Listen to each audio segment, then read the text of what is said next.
This episode is sponsored by quality and innovative Game Bore cartridges. Game Bore shot shells are the choice of world champion David Radulovich and 26 times world champion George Digweed MBE. White Gold and Dark Storm contain precision-made diamond shot, manufactured exclusively in England, and coupled with high-performance smooth velocities, providing less felt recoil. If you're serious about your scores, you have to shoot with the best. When every clay counts, make sure you never compromise. Game Bore is the most decorated FITASC and sporting clay shot shells in the sport's history. Available now throughout the U.S., exclusively from KL Ammo. Find them online at www.gameborus.com. Game Bore are simply the champion's choice. Welcome to the Dead Pair Podcast with your hosts, Jason Rambo and Sean Alley. We bring you all things sporting clay. Our focus is bringing new shooters to the sport and helping all shooters by giving you the most useful info from coaches, pro shooters, gun clubs, product and service specialists. The Dead Pair Podcast, what every shotgun shooter wants to hear. Paul? Dead Pair. Hey everyone, welcome to the Dead Pair Podcast. I'm your host, Jason Rambo, and with me is the man that's large and in charge, Mr. Sean Alley. How we doing, Jason? We're doing real good because we have two special in-studio guests with us. We surely do. We have Erich and Heather Roden from Barepelt. What's up, guys? And gals. A ton. A ton? It is amazing to be here, though. We- Holy mackerel, it's very cool to be here. We're very honored to have you here. And for our listeners, Heather has protested using a microphone. She's just here to observe and listen, so you won't be hearing from her, I don't think. I'm worried that Erich might get a swift one in the back of the head. Maybe that's she is within arm's reach. I was going to say, maybe that's what she's more worried about. Right. So you guys are in town for the SCTP Nationals. How's it going? How are you being perceived by all the youth shooters? Are they excited about the vest? Do they want to try the vest on? Are they coming in by the herds? Very excited, very overwhelming response. We were very thankful for their support, for the SCTP support. One, for allowing us to come and be a sponsor of this humongous event. Oh man! But just to see the excitement of these youth shooters coming in and realizing what their vest could look like for their teams and what their new uniforms will look like when they're out on the course. So it's been a very, very great and humbling response. Yeah, awesome. I'd love to report some numbers, but I'm afraid I might get shot at by the masses. But they said it's record breaking this time around, so we'll just go with that. It's amazing to see all the kids and the teams and how much the youth the youth shooting continues to grow, and the fact that you get a little piece of that, it's really cool. I mean, I stopped up and saw you guys today, and we didn't have 5 minutes to talk. I mean, people were just pouring in the door. I think it's awesome. I wish the best for both of you. Absolutely. Yeah, thank you. I mean, I know Sean and I love our vests. We've seen a ton of great response online and stuff. So that being said, Erich, we did a podcast with you back in March when you launched. Tell us from then until now, how's the response been? Is the vest being perceived by everyone? Oh gosh. Well, I'll tell you what. I mean, we were on the show just before we launched. We did a soft launch at the at the AFS shoot in Georgia. Mm-hmm. And we really had to get out there and get our product out there because of the demand and people really wanting to see the thing and put them on and try them on and wear them. And so, we launched the company and, thanks to you guys, it just exploded from day one. So we have not pumped the brakes or done anything yet at this point. So, we're still stepping on the gas pretty hard here. Well, I think you had told me when you guys went down to the Southeast, no, it wasn't the Southeast region. It was at the Meadows for the AFS shoot. You told me you just went down there to display the vest, and you had people wanting to take orders right then and there. Oh yeah, we had a lot of orders. I'm not sure the exact numbers, but yeah, we were taking orders all day and night. Well, that's got to make you feel good, though. Oh yeah. I mean, right out of the gate. Oh, for a company that hasn't even launched yet, I mean, yeah, it was amazing. So do you feel like you've settled in at this point? You kind of got a good handle on how your business flow is going and what you're doing for people? And yeah, absolutely. I'm sure you're getting all kinds of well, I'm assuming you probably get some weird and wacky requests since you can basically customize the vest any way you want to. You can't make up some of the stuff that we're seeing. But I'll tell you what, it is awesome. I mean, the creativity that we're seeing out there and the, just the, the enthusiasm to get a vest that's one-ups the next guy or girl and some of the innovative, designs and creations we're seeing. I mean, it's far exceeded my expectations or dreams as a vest maker, if you will. That's very cool. That's very cool. That is really cool. Well, what about, so as far as you've gotten to this point, are you already looking at anything new or changing some things around, or what's in the store for future Barepelt customers? Well, I'll tell you what, our goal is to innovate 24/7 and, keep looking. We listen to our shooters. That's our one of our top aspects of our ethos is that we will always listen to the shooters and what they're looking at. And we made a couple of, design changes, our offerings currently that we're going to offer. I can speak to that in a moment. But, we plan on doing a lot more apparel and a lot more, different offerings in terms of designs and changes to the vest and, some other items that are coming out. So we're looking at designing a gun slip. Oh, nice. Kind of looking to change that game as well. We have a couple of unique ideas and a lot of feedback from people that we've asked what they like or don't like about their current gun slip. And it's a very important piece of equipment, Oh, yeah. Oh, yeah. Absolutely. Yeah, when you're sliding a $10,000+ shotgun into it, Yeah. And you're riding tend to get a little picky. And riding shotgun on the back of a cart through a dusty course. I mean, so protecting that gun is paramount. But I think we have a couple good ideas. Well, one of the neat things that we've been experiencing, we go to these shoots, and of course, Jason and I are wearing our vests, and it's amazing how many people, other Barepelt vest users, are coming up and saying, "Hey, look, got mine." They're just showing, and a lot of them have the Dead Pair logo on the pocket or whatever. So that's been kind of humbling. And we just shot this past weekend at Dan's for the Eagles Nest Championship. There's a 150 FETAS 200 sporting. We were squatted with Griffin Howe. Yep, and he was that young man was ecstatic.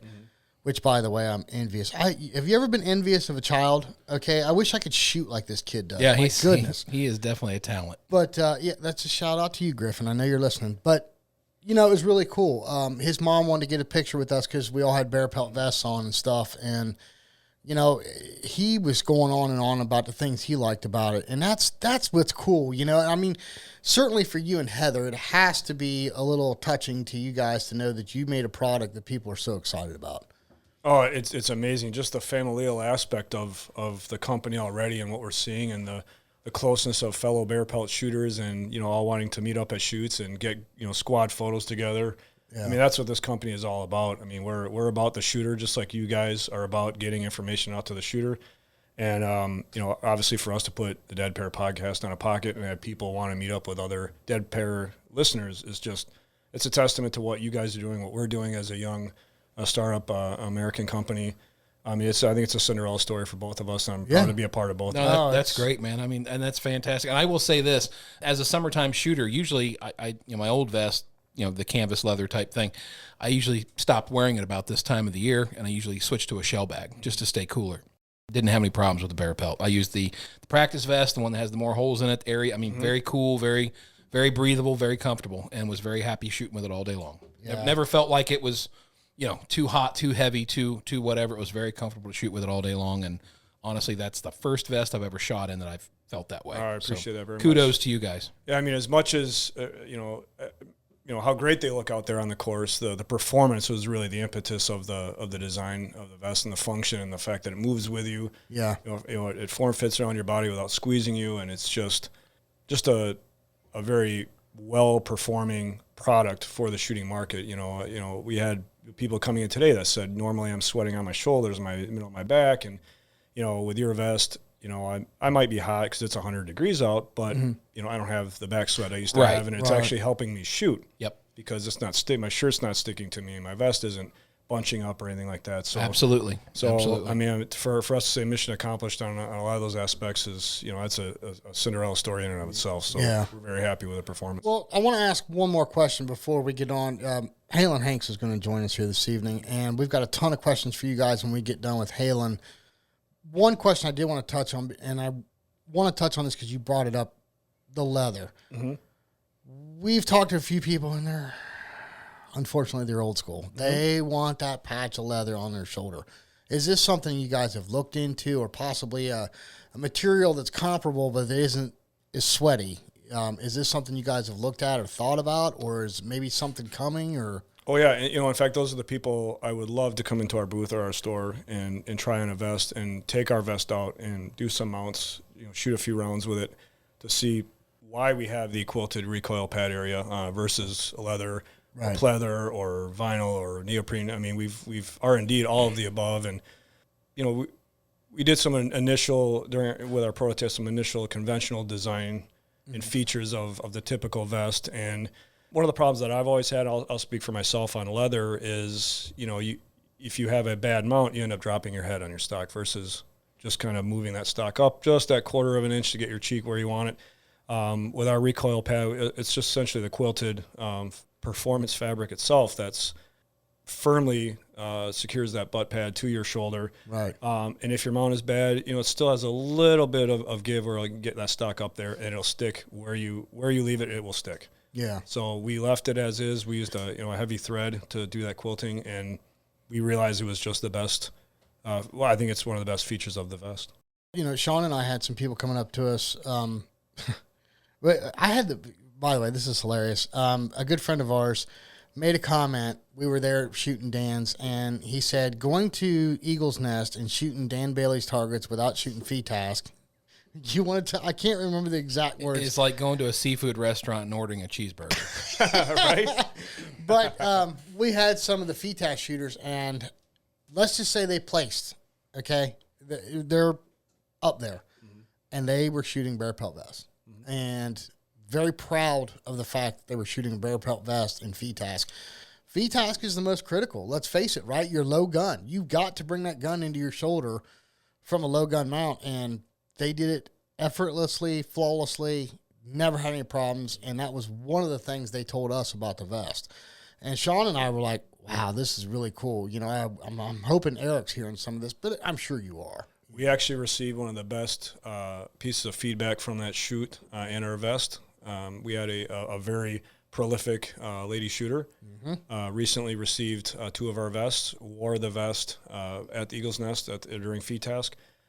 She actually shot the best she ever has and placed, or had the highest score she's ever had in FETASC with that vest day one. It was obviously, there was some inclement weather. It was raining. The vest performed flawlessly. She didn't have any slippage with a wet vest. Yeah, that's awesome. And the vest dried, very, very quickly. Yep. Yeah. So for us to hear something like that from a shooter like that is, I mean, that's cool. It's great testimony. you can't sell a million vests to get that kind of feedback. That's right. what it's all about. So for us to get that, we were just tickled all day over that post, and it was actually posted on Facebook. So on top of that, for a person wearing it the very first day to make that long of a post about it, That's got to make you feel good. very humbling. and I will tell you, the design that she chose for that is awesome. That design is beautiful. Listen, we don't want to call it anybody's name. Just go to the Barepelt Facebook page and check this out. This vest is just stunning to look at, but what Eric's attesting to is the performance of it. Right. And that's what's cool about it. So, hey, let's get to Halen Hanks. We're going to take a real quick commercial break. Erich, we've got a ton more questions for you. So glad you and Heather could join us, because we're going to put both of you in the hot seat at one point or another.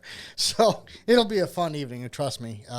Sean's over here tapping his fingers. Heather looks worried, though. That's the only thing. Well, she's just here to keep Erich in line. Gotcha. Yeah, you can't see the cattle prod under the table. Well, listen, it's an honor to have both of you in studio. I'm excited about the rest of the podcast. Let's take a real quick commercial break. We're going to kick the air conditioners on in here because Mr. Alley doesn't believe in central air. Oh, just stop it already. Just stop it. But we'll be right back. American-made Atlas traps are made right here in Kansas and feature the finest quality, innovation, and support in the business. Atlas traps are made using aircraft-quality aluminum and stainless steel to ensure your traps will outlast the competition. So whether you're an individual needing a private trap for practice and recreation, or a club needing to outfit your entire facility, family-owned and operated Atlas Traps can suit all your needs. Visit atlastraps.com to see the full line of commercial and recreational traps and accessories. With prices that won't make you see red and quality that won't leave you feeling blue, Atlas has the finest equipment available.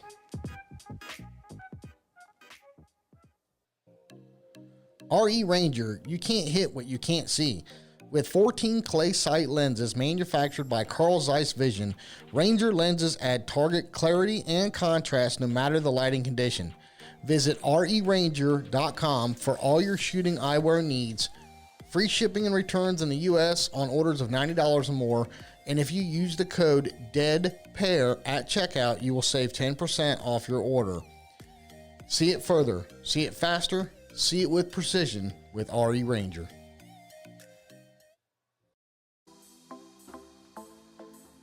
Hey shooters, when you're traveling, protect your gun in the finest case available.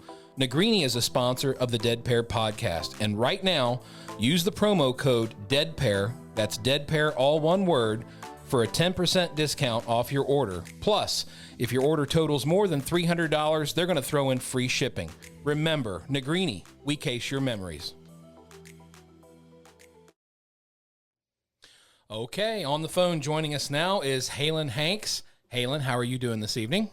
I'm doing great. How about y'all? We're doing great. Doing great. We're sitting here in studio with Heather and Erich Roden from Barepelt.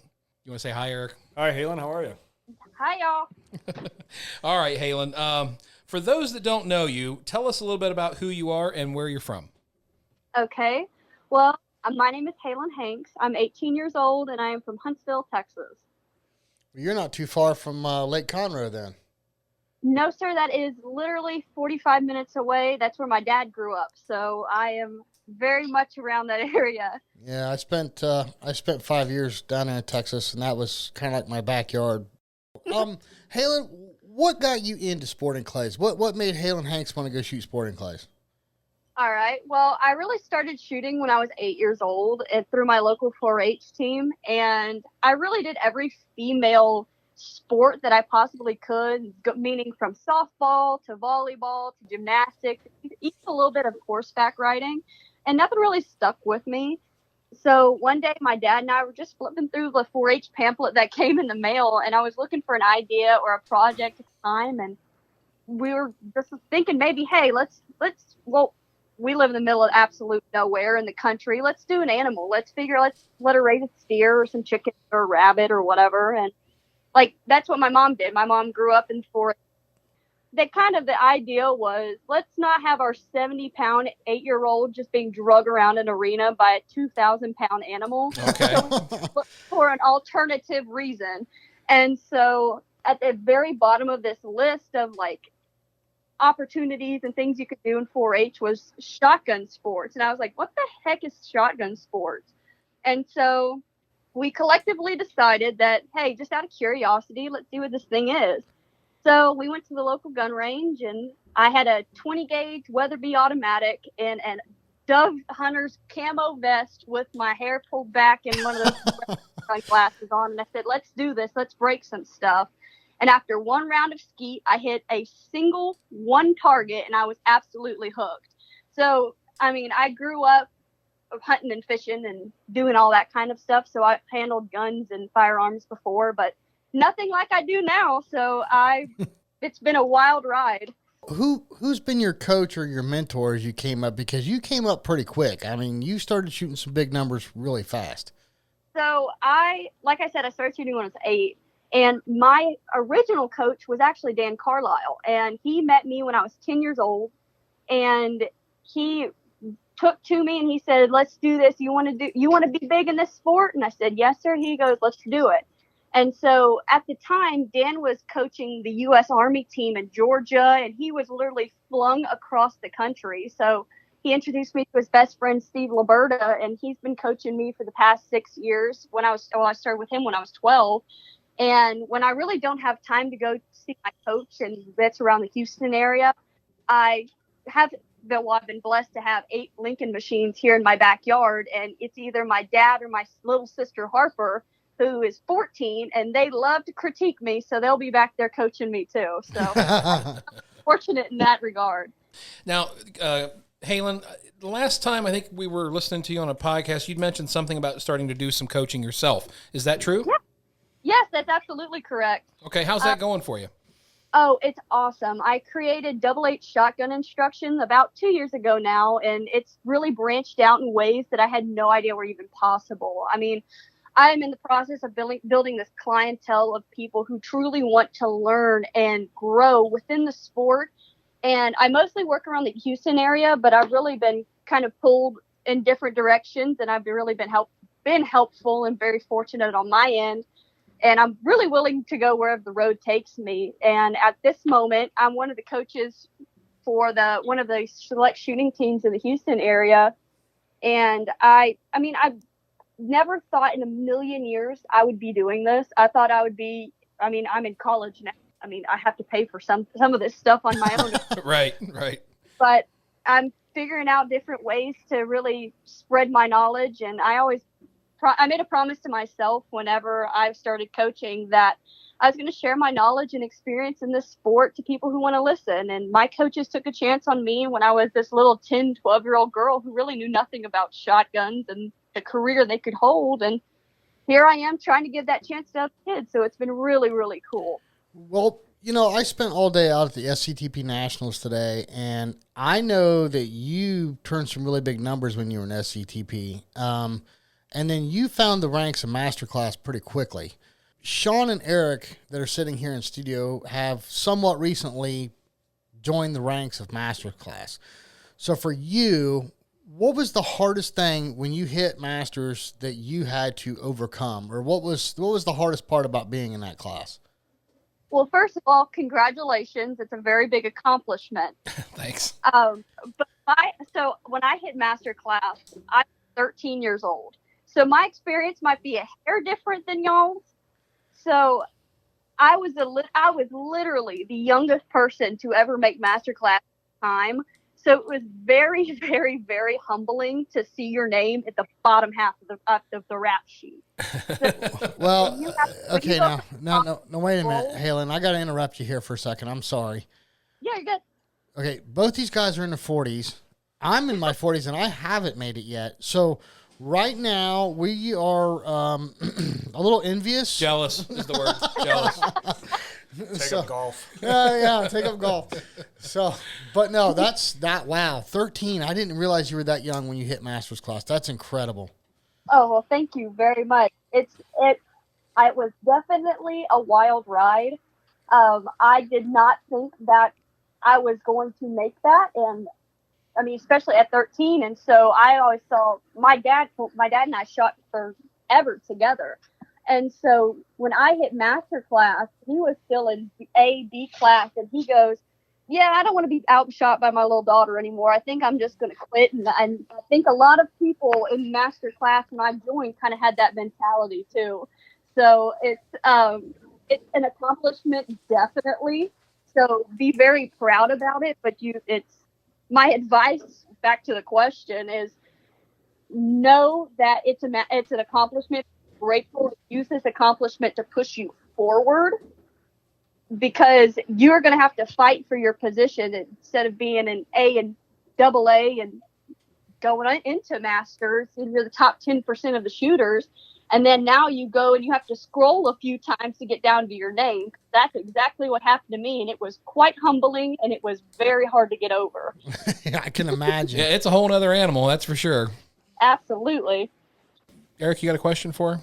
Yeah, one question I wanted to ask was, last year, with COVID and everything, I went to all of the shoots and that I could. That was one of the reasons I was able to punch in a master class. One question I always like to ask people is, of all the shoots that you get to go to every year, which one is your favorite and why? It's a question I ask everybody. So, I really have a favorite regional or U.S. Open or Nationals or state tournament. To me, those are fun, but now it kind of seems like they're just part of the job. So my favorite shoot of all time is actually back here in Texas, and they actually have started branching out into doing around the southeastern South, or even there's one in Oklahoma now. But it's called the Sky High for St. Jude tournament.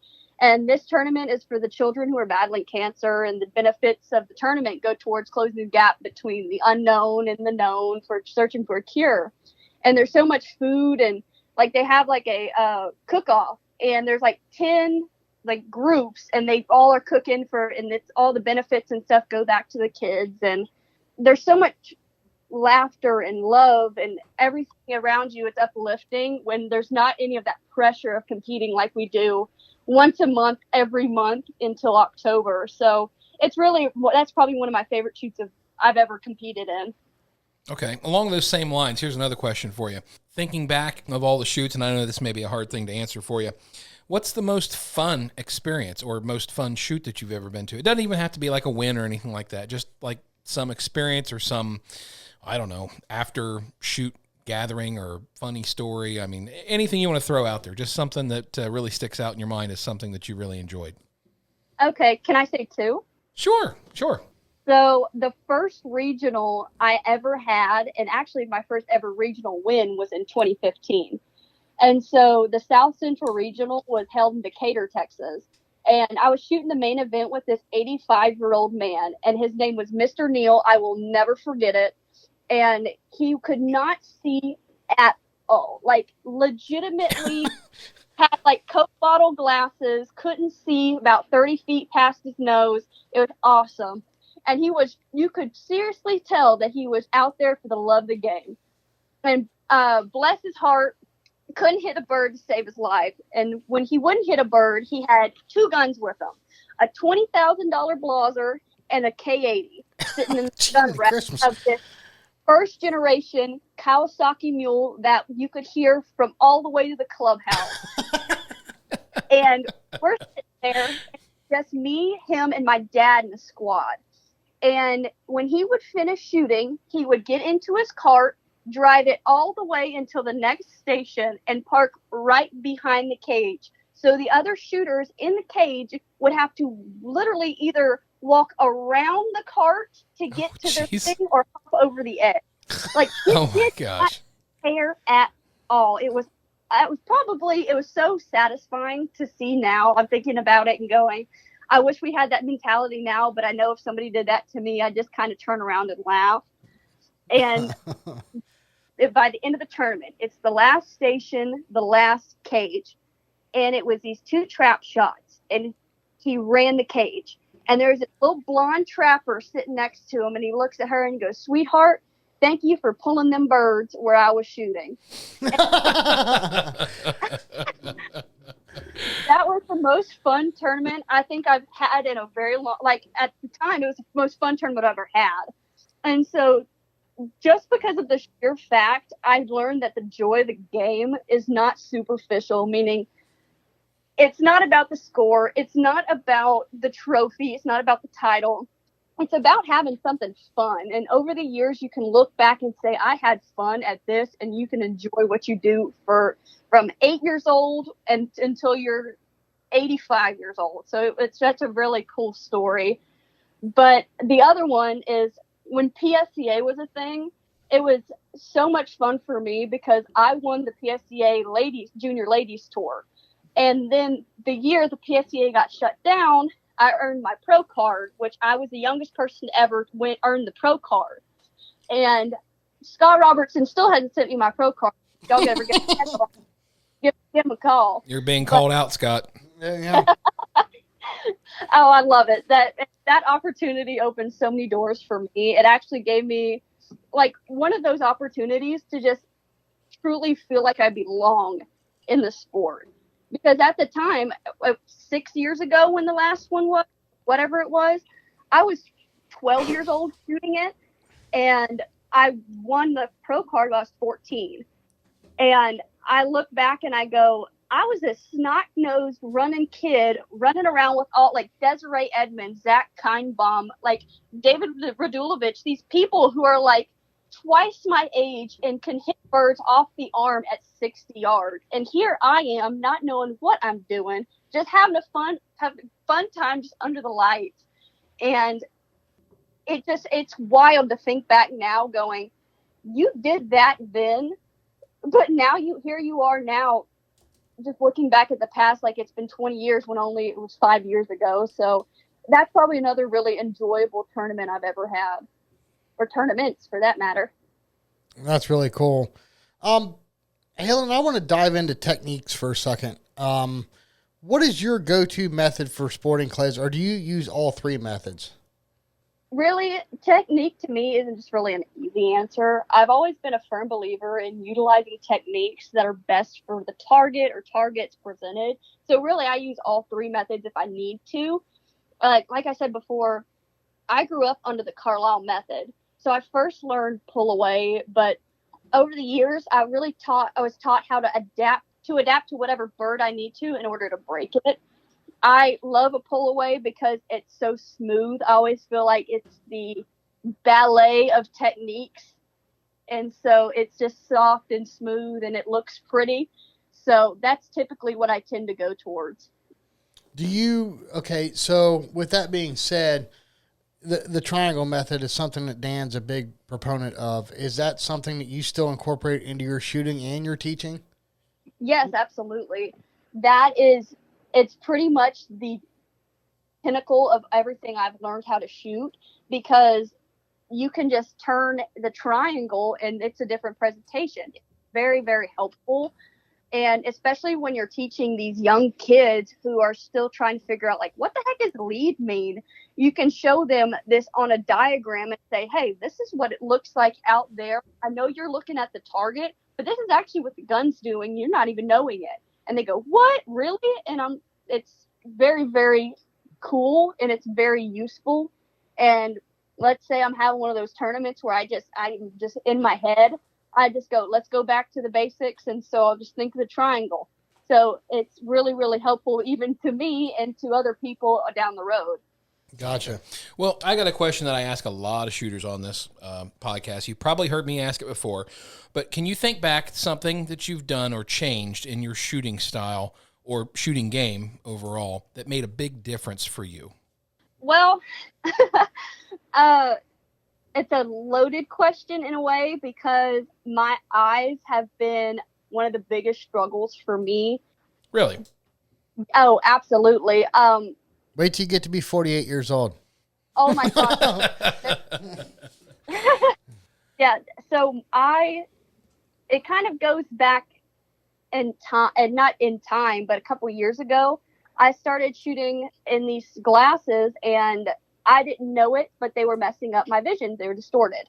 And I went overseas and I shot World FITASC in England in 2019, so 2 years ago. And I actually had all my entire bag stolen. So glasses, earplugs, vest, headphones, and anything you can imagine except my gun was stolen. So Jeez. I basically had a complete meltdown. I go, how am I going to shoot if I can't even use this stuff that I've been preparing with? And so Kaylee Browning lent me her Pilas, and the day before I had my we went and we're about to have our tournament. They found some of the stuff on the side of the road. So one of my earplugs, my vest, and oh my gosh, it's just something random that was in the bag. So I had to shoot in foamy earplugs, my original vest, but there was a giant tire mark on the back, and borrowed Pilas. And I went out and I had no expectations, and I got my silver medal, and I shot, and I was like, I see these birds so clear, it's not even funny. And so the month later, we had the World English, which was in Chicago at the time. And I could not hit the broadside of a barn. I'm like, I just came back from England having a massive win, and I can't even shoot a 20-yard trap shot. What's happening here? And I look back and I go, I can't see anything. Nothing is clearing up. So I called my optometrist, and he actually is a shooter too. So he kind of understands what's going on with my eyes. And he goes, when you get back, give me a call. We're going to figure it out. Went back. He was like, your vision looks fine distance-wise, but what's going on with your glasses? And I said, I don't have them with me. I didn't think it'd be anything with them. I have to leave to go to Ohio, where y'all are now. And I'm going to just shoot, not have any expectations with it. Just going to shoot, get it over with. Last station of my main, I looked at this sign. It said advertise here on one of those cages. And I looked through my glasses, and around the letters, almost like a was almost like a peach fuzz, like a little like blur around the details of the word. And I looked at it and I looked at it and I took my glasses off, clear. Put them back on, blurry. So I'm like, what is this? Took my glasses off, and my dad wears $5 welder sunglasses. I plucked them off his head, and I said, let me see something real quick. Put them on, and the letters were clear. Everything is absolutely clear except in my glasses. What the heck is going on here? So I looked at them, and if I cut my eyes to the side, the entire side of the lens was distorted. And I was shooting in distorted lenses for almost a year for how long I was shooting in these shooting glasses. Oh, geez. And I brought my glasses back to my optometrist, and he goes, what the heck have you been doing? And I go, what do you mean? He's like, you didn't notice that something was wrong, Hanks? And I go, apparently not, because now I can see it. And he just goes, we'll get this fixed. Call Corey Cruz, and let's see if we can figure out getting you some Pilas. Got my Pilas next tournament, I won it. And I'm like, okay, maybe this is a fluke. Next tournament, I got runner-up. And I'm like, what's different? It just comes back to my eyes. I could see. And so right before nationals, I went back to my optometrist. He and I became best friends at this point. And he goes, you have a thing called, I'm not an optometrist, so I don't remember the exact term, but it was like a lag of affliction. So it's like I'm standing in the middle of like a median of a freeway, and I'm watching oncoming traffic, and I'll see the car, and then it'll go away. And then I'll see the next car, then it'll go away. And that's how I was viewing the targets with these glasses with the distortion. And I had to train my eyes to shoot between the blinks, then between the blanks, like when there would be no car. And it was a very, very difficult change. It was the smallest change you could have ever thought of, just being a different pair of shooting glasses. But that improved my game more than I ever would have believed. Yeah. So it's a wild situation, and I'm very glad that I'm out of it and I've figured it out. But that's probably one of the biggest changes I've ever had in my shooting career. Well, speaking of your shooting career, which accomplishments are you most proud of? Is there one in particular, or maybe a couple? I've been blessed with so many opportunities, and I have been very grateful for every single one of them. So I hold everything dear to my heart. But my Texas State Championship wins are probably one of my favorites. I've been the youngest team captain for Team USA. So that's a good accomplishment in my eyes. And even my World FITAS silver medal is probably one of my big ones as well. Wow, that's huge. Gotcha. Well, I tell you what, Halen, because our shows revolved around, or basically focused around new shooters and shooters getting into registered sporting clays, what's some advice you would give a new shooter or somebody getting into registered sporting clays that would help them get started?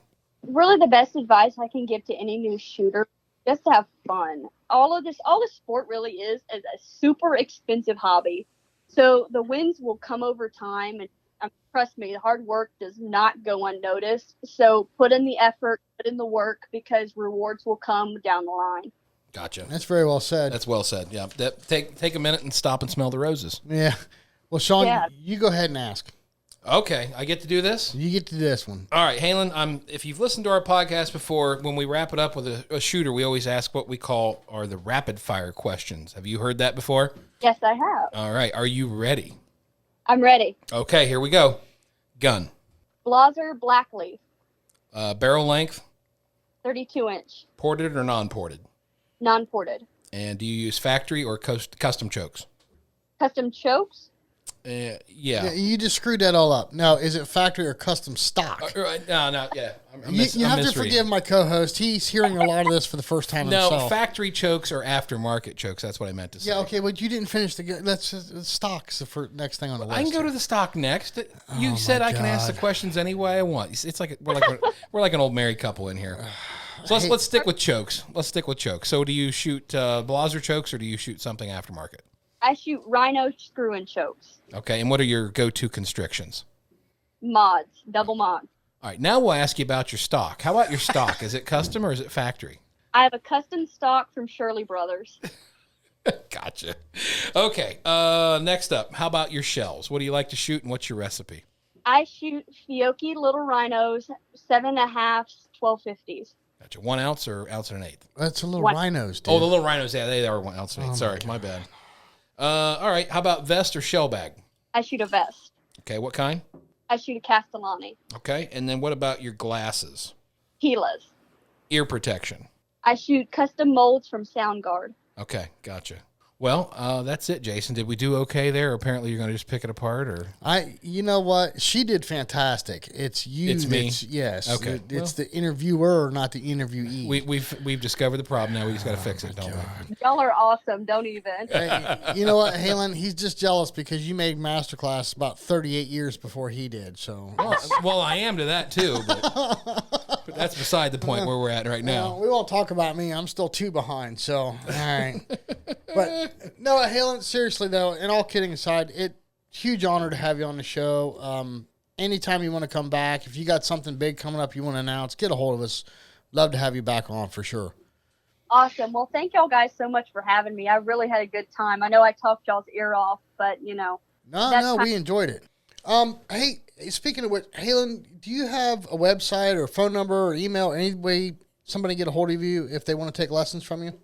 So I'm on Instagram, I'm on Facebook, and my email is halenhanks@gmail. It's very easy to remember, and I would love to have some new clients if anybody's interested. And I work mostly around the Houston area, but I'm willing to go wherever the road takes me, like I said.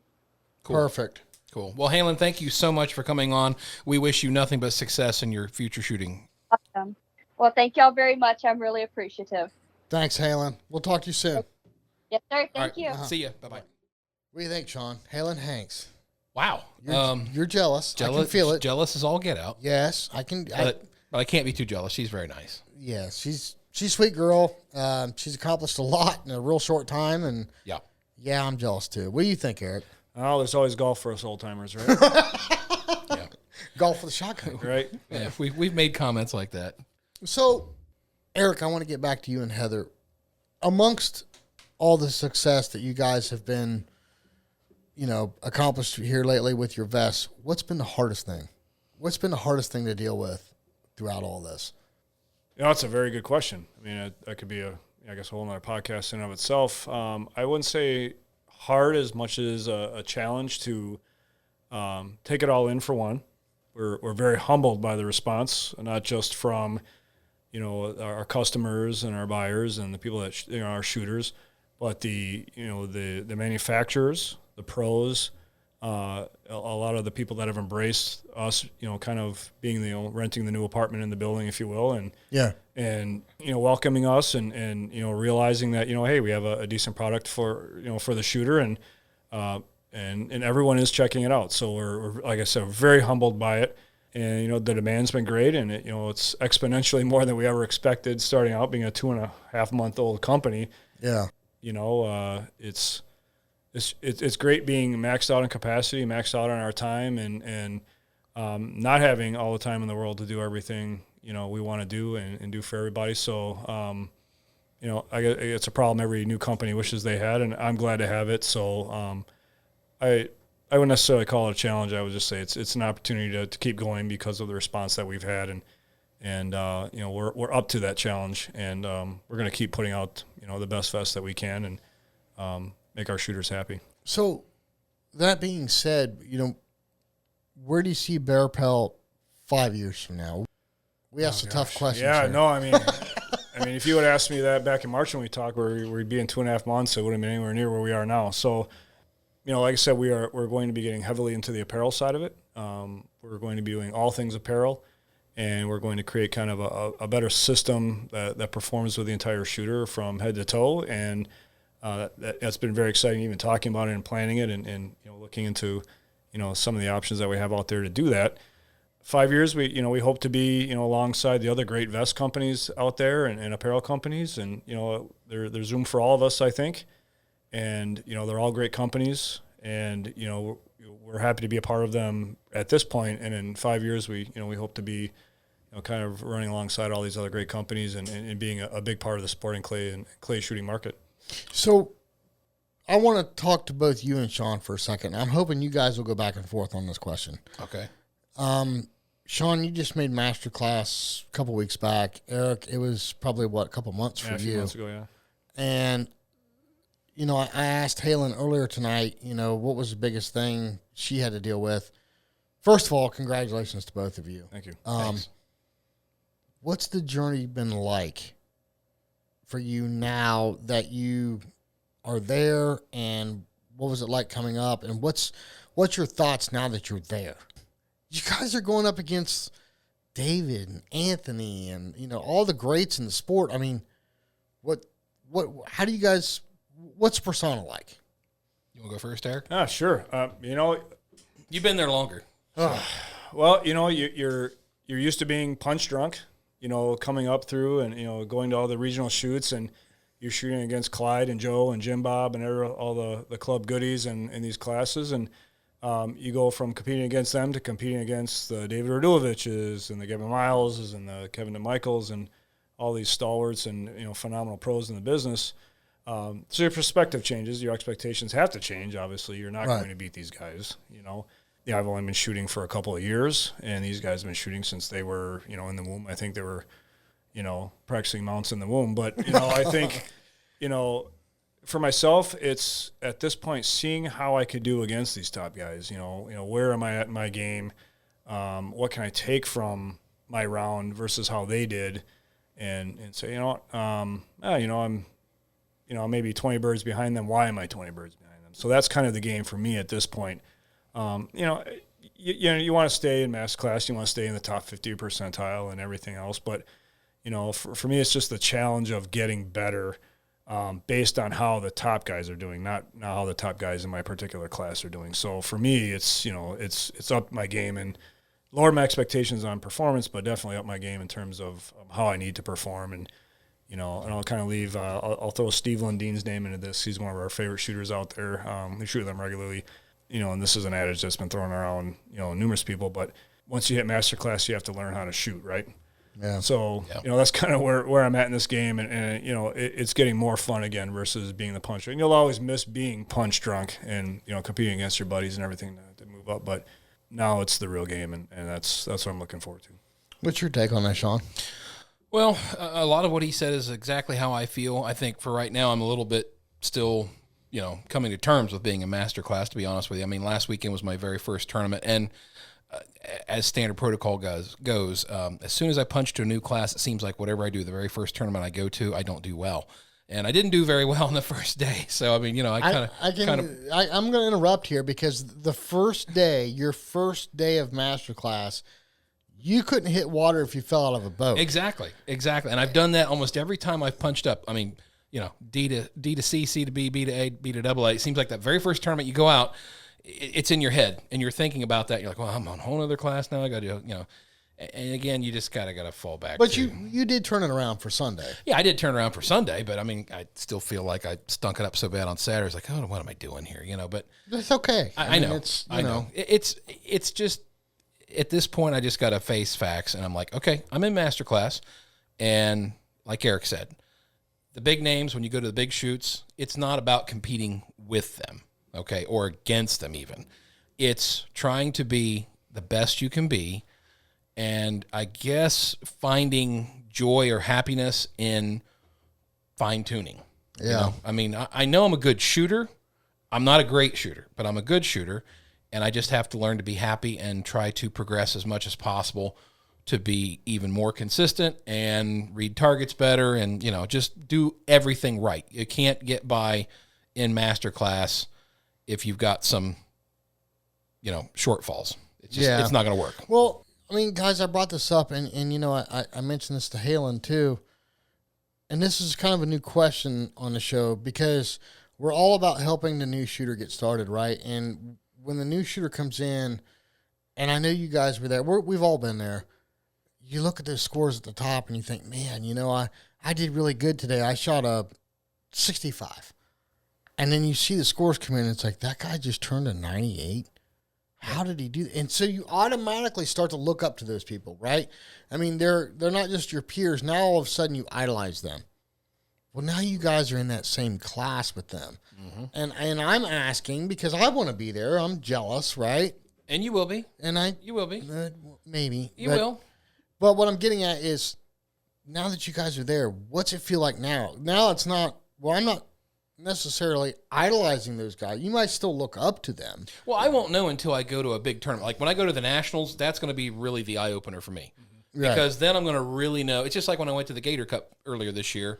I'd really never shot in a tournament as big or as difficult as the Gator Cup tournament. Well, see, you're putting that, okay, and this is something we need to explain to the new guy, right? Because you're not just going to a local tournament anymore. Now you're going to a 4-day event, okay? If you're shooting the traditional rotation at a national, that's a 4-day event, right? It's Thursday, Friday, Saturday, Sunday. It's not just showing up Saturday morning, half hungover, and going out and trying to shoot. Right. Okay, now you've got 4 days involved. Right. So now you have to perform for 4 days in a row. Sean, technically speaking, you haven't had to do that yet. Well, I mean, you've went to the Gator Cup, you've went to regional. No, it was not a 4-day. It was not a 4-day. But you haven't had to do that yet. No, and that's Erich, what I'm saying. This is going to be new. Erich, you have. I have. You've been there. And have you done it in masterclass yet? I have. And it's a whole different ballgame. It sure is. When you're punching up quick. I was very fortunate. I think like Heather can tell you, I shot every tournament, I think, in the United States last year. And, I got the 9,000 bird pin from the NSCA this year. And, you realize, oh, wow, I spent somebody's salary last year to punch up, right? So I keep getting that 3,000 bird pin every year. So, I'm sorry, I spent her salary on it, But, you realize you're used to being at the top of your class. You're used to getting a punch. You're used to, being in the top 5. And you realize, oh, I'm in the bottom 10% of my class. And it doesn't just humble you. It just kind of shows you that, these are people that have been in that class for a very long time. They've been shooting a million years longer than you. Yeah. So, and Heather can tell you, we've had some very long car rides home once I made master class. And, but at the end of the day, you have to realize, just like AA. There are people that have been in master class and they go back to AA. And they go back to master and they go back to AA. Yep. So you're shooting against veteran shooters. That's the difference. So they're competition ready. They have the empiricism of shooting a million targets, but maybe they're weekend warriors. Maybe they're only shooting a couple times a month, but they're all kind of bottlenecked into those two classes. And then you have those at the very top, and they do this for a living. They're shooting 8 hours a day. They're fortunate to be able to do that. They're teaching. They're seeing targets in their sleep at that point. However, if you put your stuff together and you get some good coaching, even at masterclass, you have to get coaching at that level, get some good coaching, start putting it all together. Once it all clicks, you know what? I'm in the top 50%. I'm in the top 20%. Yep. And, I've seen that in my short time in this sport. I've seen some people at the top I've never heard of. And you realize, oh, yeah, they just had a really good day. And, they just put it all together. And that's really what, to summarize it, people at the top put it together every day. Right. That's the level they're at. Well, you brought up, okay, so there's been 2 points brought up tonight. Sean said smelling the roses along the way, and you said spent somebody's salary. Mm-hmm. I haven't smelt a rose in 2 years. But I think there's something to be said there if you combine those two things, the money spent and smelling the roses along the way. You got to kind of learn to enjoy the journey. Maybe I'm out of line by saying this. I'm not a masterclass guy, and I hope people don't beat me up for saying this. But what I'm getting at is, I've really beat myself up bad leaving a tournament because I left, in my mind, 5 easy targets I shouldn't have missed on the table, or maybe it was 10. And then I get home, I look at win score, and I'm ahead of second place by 8 targets. I won. But I wasn't happy when I left. I think you need to be happy when you leave. You need to understand that we're shooting with our buddies. We're breaking clay targets. Nobody's going to die at the end of the day if you don't shoot 100 straight or if you miss a target. Or, we do this because it's fun. The people at the top of this game that base their living on coaching, that's a whole nother side of this that 99% of us will never perceive. Okay?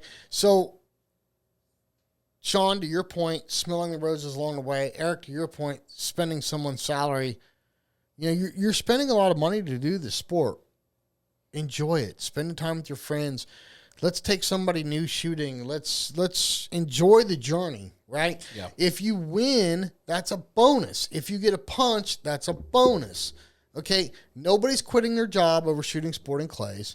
The guys at the top of the sport don't make their living by shooting sporting clays.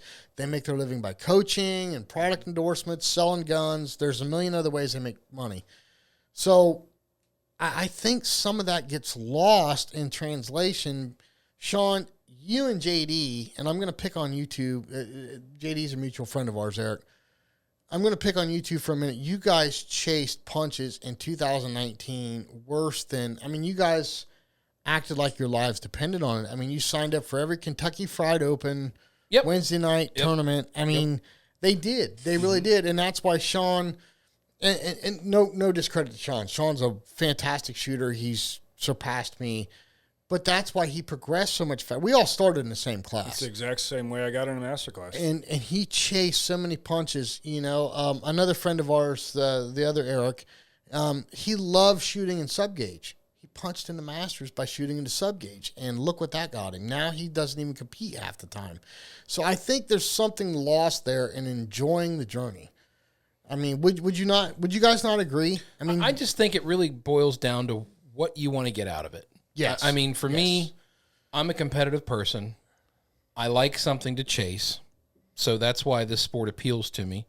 And, you know, again, without knowing enough about the sport when I got started, you know, when you start off, when I did an E class, before they put everybody in D, you're like, well, how do you move up? And then people explain to you, well, you earn punches, and by earning punches, you move up to the next class, and that makes you better. And so when you're like down in D or E class, you're looking up at everybody in A, AA, and Master class, like, oh my gosh, these guys are awesome. And you want to say, well, I want to get there one day. You know, that's kind of the goal. But, you know, I guess for me, you don't want to focus so much on the punches. Looking back, I shouldn't have focused so much on the punches. I should have focused on enjoying the opportunities that I had, the events that we went to, because it's not the smelling the roses along the way. Yeah, smelling the roses. I mean, hanging out after the shoots, visiting with people, meeting people, making those connections. I mean, I've had so much fun at different events, just not shooting. Yeah, just talking to people and hanging out. Well, you know, Erich, one of the questions you asked Halen tonight was an event, your favorite event to go to. Sean and I's favorite event is the night shoot at the Cardinal Center. Oh, yeah, I'm dying to do that shoot.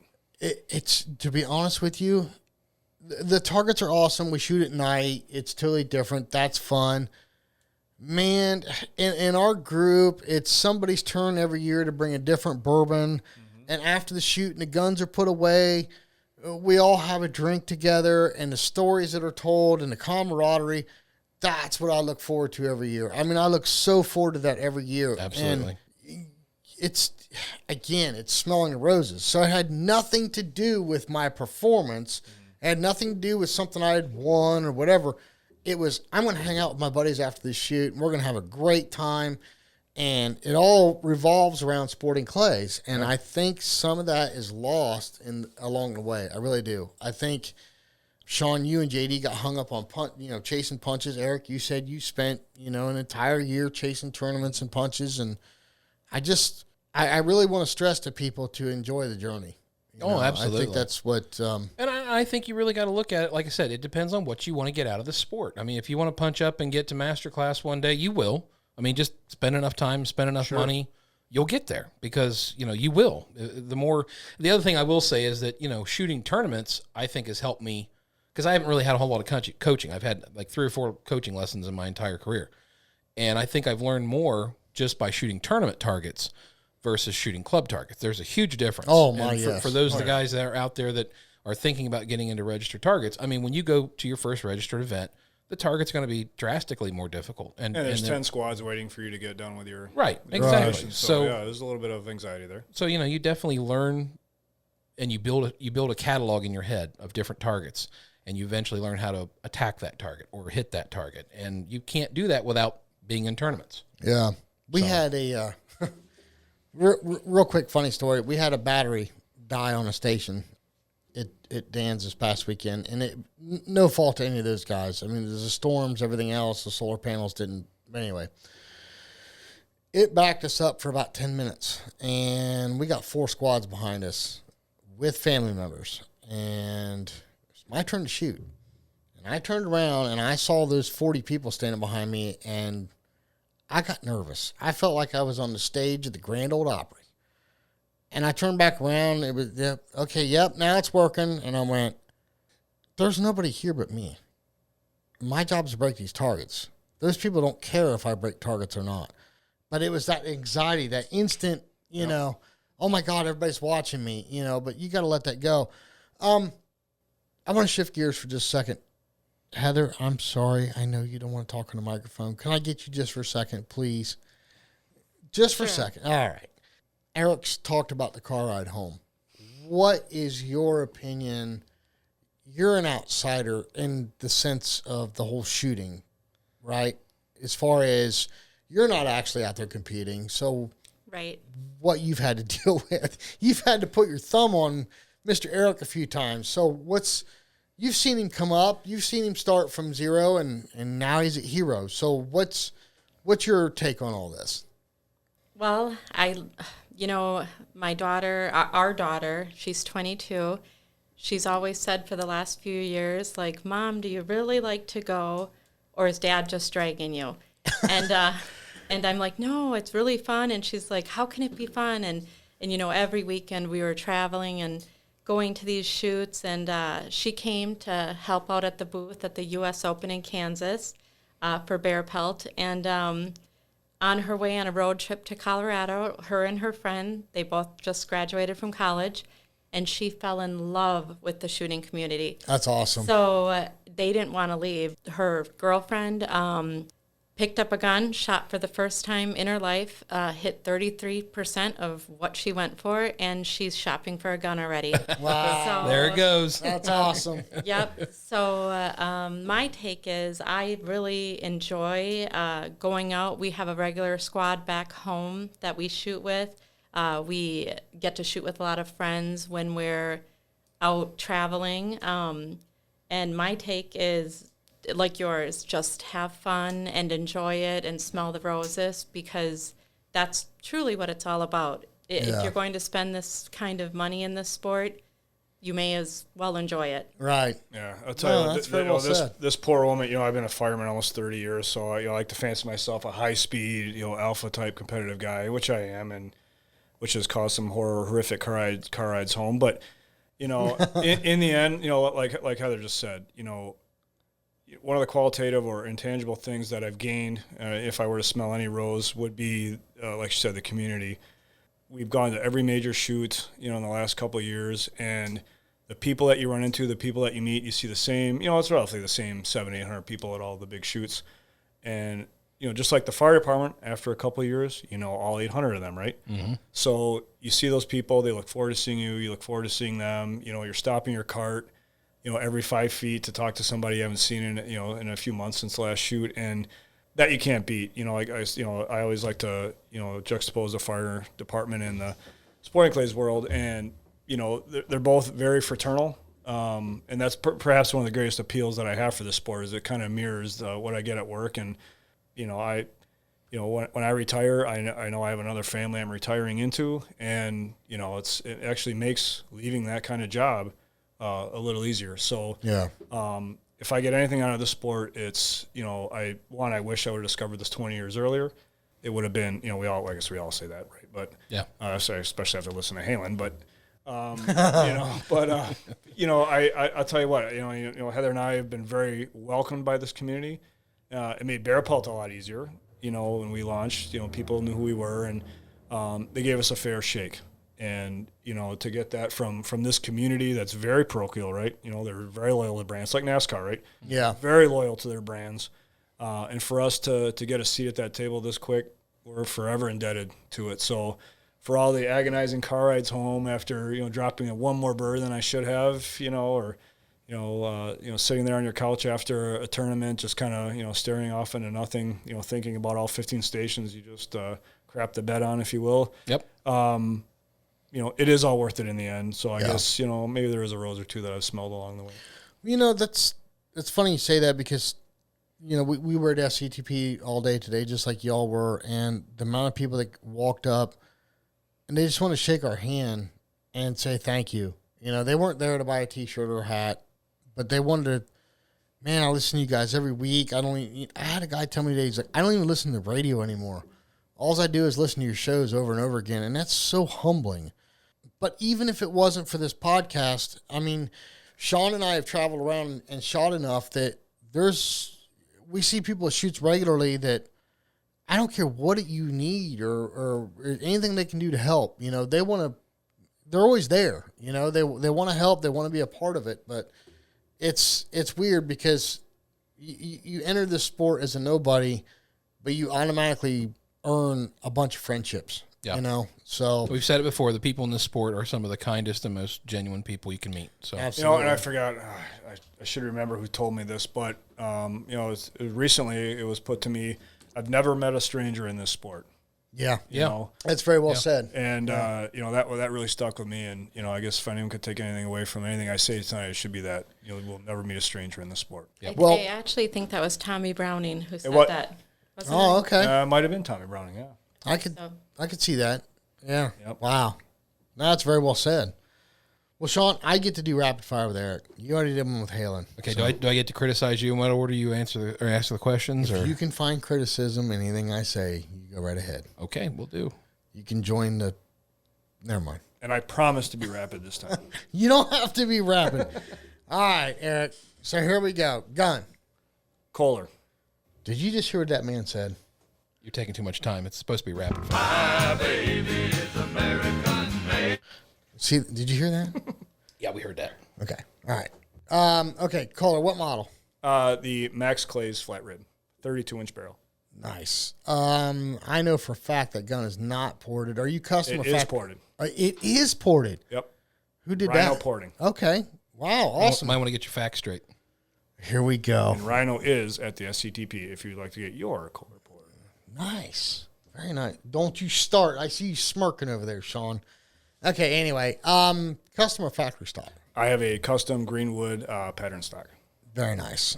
Is that a fixed choke gun? No, choked. Screw and choked. Rhino. Rhino chokes. What's your go-to constriction? I use the Rhino Elite 22s in both barrels. Nice. Shells. Game bore. White gold? White gold. 7.5 or 8s? 7.5, 1 ounce. Nice. Yeah, you don't ever shoot any 8s? Yeah, I can't really Occasionally. tell the difference between 8s, so if they were in my pocket, I wouldn't be able to tell you the difference. Okay, gotcha. Love them both. Am I really going to ask this next question? All right, I'll ask it. Vest or shell bag? Vest. I'm not even going to ask a brand because his wife's going to smack me instead of him. Okay. All right. Glasses. Pilo. Ear protection? Sun guard. Very nice. You're staring at me with the hairy eyeballs. Not too shabby. I know for a fact that Kolar's not ported. As a matter of fact, it is ported, Jason. All right. Okay, Jules can cut that out later if you don't want to hear it. Oh, man.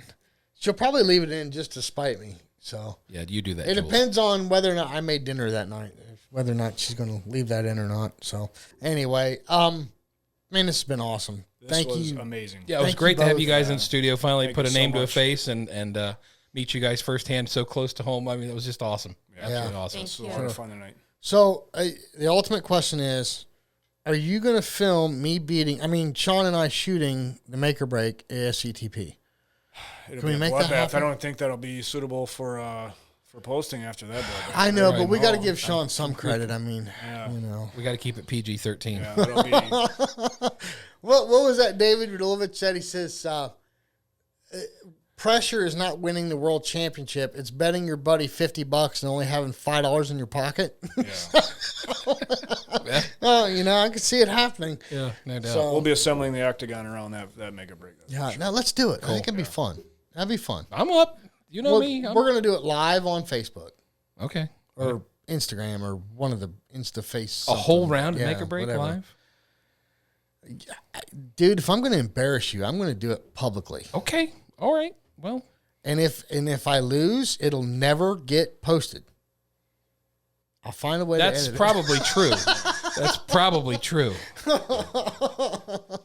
Oh, see, this is what's fun about the sport. We can joke and have fun like this. Oh, yeah. So, but anyway, no, thank you both very, very much. Is there anything you guys want to tell us? Anything coming out? Any little secrets? Or Heather's over there going, nuh-uh. I guess if I, could plug a couple of features that we have now that are available. We are now offering a V-neck as an option. Oh, nice. Cool. We listen to our shooters. A lot of shooters have asked for, a choice between the two, and, we listen. So we have come out with a V-neck option. It is available for a slight charge, upcharge, and also a rear pocket for those that like to, collect their hulls and their shells and or reload, or, if you have a club that requires you to use a shell pouch because they don't have, bins or something like that. We have answered their request, and we now offer that as a $15 upcharge. So Excellent. So we have a couple more options to our vest now. It's not on the site now, but if you were to order a vest after you listen to this podcast and it's not on the site, you just put that in the notes section, and we'll be able to add that in. Nice. No problem. Very nice. Well, hey, listen, thank you to our sponsors, Game Boy, Negrini, RE Ranger, Atlas, and, of course, Barepelt. And at Barepelt, It's not just your vest, it's your new uniform. I love it. Thank you, everyone. Listen, take somebody new shooting. We'll send you next week right here on The Dead Pair Podcast.